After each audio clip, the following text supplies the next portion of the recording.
السلام علیکم۔ تو آج ہم ڈسکس کریں گے حضرت یونس علیہ السلام کے قصے کا۔ حضرت یونس علیہ السلام کا قصہ وہ ہے جس کو ہمیں بس اتنا پتہ ہے کہ حضرت یونس علیہ السلام مچھلی کے پیٹ میں زندہ رہ جاتے ہیں اور یہ اللہ تعالیٰ کا معجزہ ہے، مگر اس میں بہت سی اور سی چیزیں ہیں جو ہم بھول جاتے ہیں، جیسے یہ آیت کہ لا الہ الا انت سبحانک انی کنت من الظالمین۔ ہم اس آیت کو آیت کریمہ سے جانتے ہیں اور ہم اس آیت کو کافی دفعہ کافی طریقے سے پڑھنے کی کوشش کرتے ہیں تاکہ ہمارے معاملات درست ہو سکیں، مگر ہمارے معاملات درست کیا اس سے پڑھنے سے ہوتے ہیں یا اس کے مطلب جاننے سے؟ لا الہ الا انت سبحانک انی کنت من الظالمین، اس کا مطلب یہ ہے کہ اے اللہ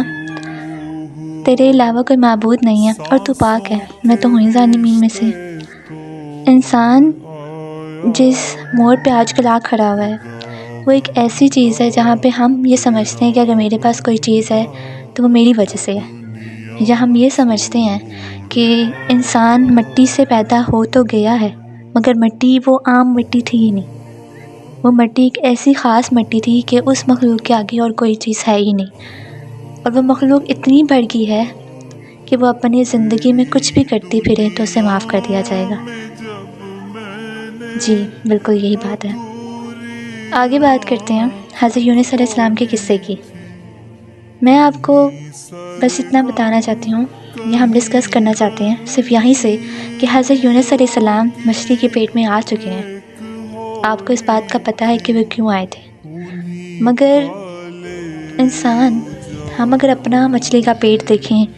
تو وہ کوئی بھی مشکل ہو سکتی ہے جیسے حضرت یونس علیہ السلام کی تھی،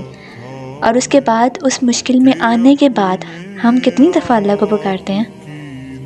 ہم تو بار بار یہی کہتے ہیں کہ مجھے اس مشکل میں ڈال دیا، یہ کر دیا، وہ کر دیا، اور یہ کہتے ہیں کہ پتہ نہیں کب یہ مصیبت ٹلے گی، مگر حضرت یونس علیہ السلام مچھلی کے پیٹ میں اللہ تعالیٰ کا ذکر کرتے ہیں، اللہ تعالیٰ کی تسبیح بیان کرتے ہیں۔ کتنی موٹیویشن ہوتی ہے نا، ہمیں تو زیادہ موٹیویشن ہونی چاہیے۔ ہمیں حضرت یونس علیہ السلام کا قصہ پتہ ہے، ہمیں حضرت موسیٰ علیہ السلام کا ذکر کا پتہ ہے، معجزے کا پتہ ہے۔ حضرت یونس علیہ السلام کے ساتھ یہ پہلی دفعہ ہوا تھا کہ وہ مچھلی کے پیٹ میں جا گزرتے ہیں، اور اس کے بعد وہ اللہ تعالیٰ کو پھر بھی پکارنا بند نہیں کرتے، اور اللہ تعالیٰ سے بار بار فرماتے ہیں کہ میں تو ظالمین میں سے ہوں، آپ پاک ہیں، آپ کے علاوہ کوئی معبود نہیں۔ اس سے ہمیں 3 نتیجے ملتے ہیں اور 3 لیسنز ملتے ہیں جو ہماری زندگی میں بہت زیادہ اہم ہیں۔ سب سے پہلا یہ کہ اگر آپ اپنی مچھلی کے پیٹ میں ہوتے ہیں تو اللہ تعالیٰ کی تسبیح بیان کرنا نہ بھولا کریں۔ دوسرا یہ کہ اس کی رحمت سے مایوس نہ ہوا کریں، کیونکہ جب حضرت یونس علیہ السلام مچھلی کے پیٹ میں تھے تو وہ مچھلی کے پیٹ میں زندہ تھے، مگر مچھلی کا پیٹ ان کے لیے وہ پروٹیکشن تھا جو انہیں سمندر میں ڈوبنے سے بچا گیا تھا۔ لہٰذا یو نیور نو کہ کون سی مشکل آپ کے لیے بہتر ہے، تو اللہ تعالیٰ پہ بھروسہ رکھنا نہیں بھولنا چاہیے۔ دوسرا یہ کہ جب آپ نے دعا مانگی ہے تو اس کی رحمت سے مایوس نہیں ہونا چاہیے، جیسے کہ حضرت یونس علیہ السلام نے کتنی دفعہ دعا مانگی ہوگی۔ انسان مچھلی کے پیٹ میں ایک دن بھی رہ لے تو اس کے تو یہ حال ہو جائے کہ بھائی مجھ سے نہیں رہا جا رہا، مگر he was still so patient کہ وہ اس کے بعد بھی کہا جاتا ہے کہ 40 دن تک حضرت یونس علیہ السلام مچھلی کے پیٹ میں زندہ رہے تھے، اور اس کے بعد وہ اللہ تعالیٰ نے ان کو نکال لیا تھا۔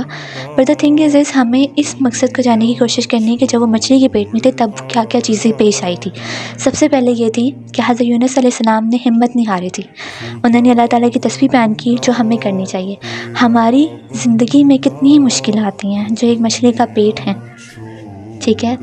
بس ہمیں اس میں اللہ تعالیٰ کو پکارنا ہے، یہ نہیں کہنا کہ یہ ہو گیا، یہ وہ ہو گیا، ہمیں جسٹ سمپلی اللہ تعالیٰ کو پکارنا ہے اور پھر ہمت نہیں ہارنی، پکارتے رہنا ہے، بیکاز وہی مشکل ہمیں کہیں نہ کہیں سے پروٹیکٹ کر رہی ہوتی ہے۔ بندہ تیرا بندہ وہ دنیا